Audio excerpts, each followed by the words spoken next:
தன்னுடைய ஜன்னல் கதவை திறக்கும் பொழுது, தேவனே, அந்த நாள் இந்த தினமாக இருக்கலாம், நான் என் வேளையில் மும்முரமாக இருந்தாலும் நாம் ஆயத்தமாக இருப்பேன் என்பாராம்.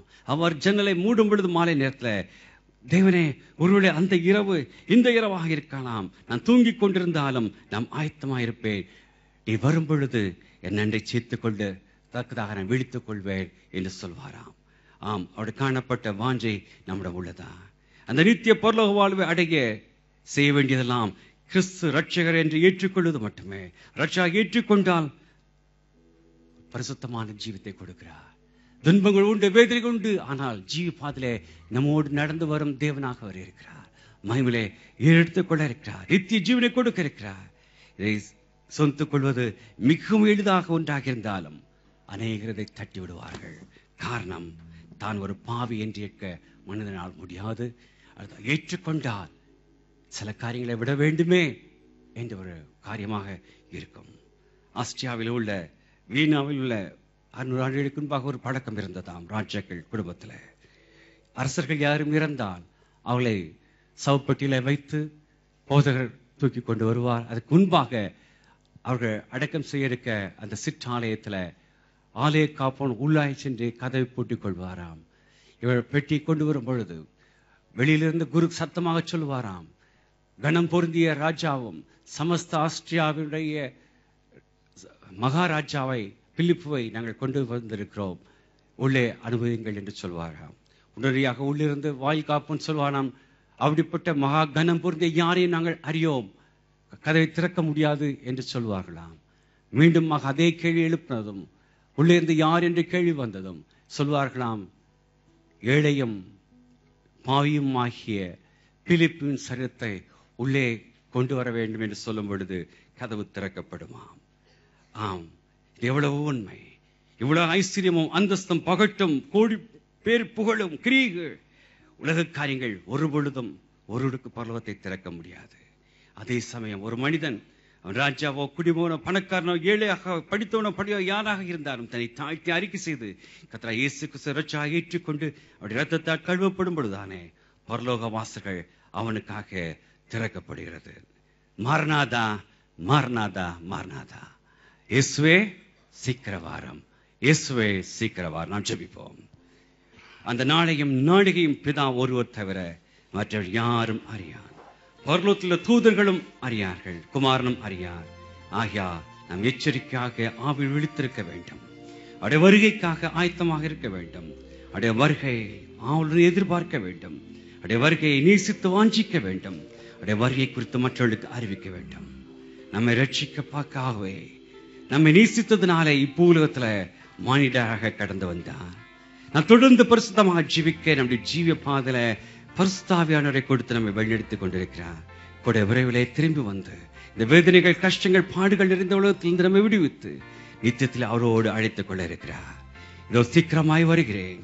அவனுடைய கிரியைகளுக்கு தக்க பலன் நான் என்னோடு வருகிறது. வேதம் எச்சரிக்கிறது. வெளிப்படுத்தல் 22 அநியாயம் செய்கிறவன் இன்னும் அநியாயம் செய்யட்டும், அசுத்தமாக இருக்கிறவன் இன்னும் அசுத்தமாக இருக்கட்டும், நீதி உள்ளவன் நீதி செய்யட்டும், பரிசுத்தம் உள்ளவன் இன்னும் பரிசுத்தமாகட்டும் என்று இடத்துல எழுந்து நின்றவளாக தெய்வ சமூகத்தில் நம்மை ஒப்புக் கொடுப்போமா? தாப்பனே, பரிசுத்தமாக ஜீவிக்க இந்த வருகை காத்திருக்க என்னை ஒப்புக் கொடுக்கிறேன் ஐயா. அப்பா, அப்பா, இந்த வருகை குறித்து நாங்கள் கேள்விப்பட்டோம். அந்த மகிமையான நாளை நாங்கள் வாஞ்சிக்கிறோம் தாப்பனே. பாவக்குழியிலிருந்து எங்களை மீட்டு எடுத்து விடுவிக்கப்பட்ட கழுவி எங்களை பரிசுத்தப்படுத்தினீங்களே.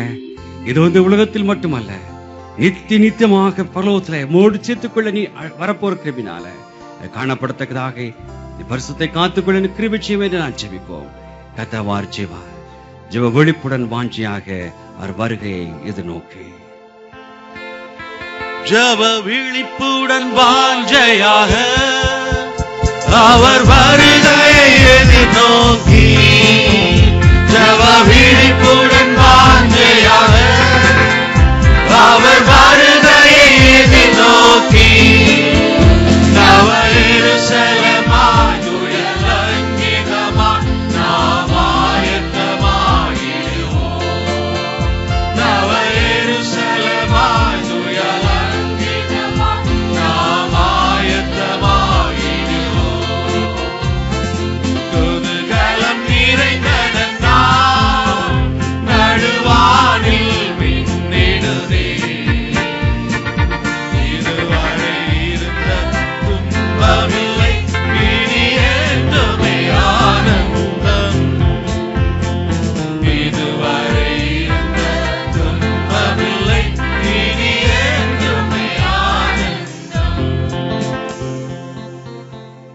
தகப்பனே, இந்த அருமையான ஆசைக்கப்பட்ட இந்த மனமகிழ்ச்சி இந்த காரியத்துக்காக நன்றி அப்பா.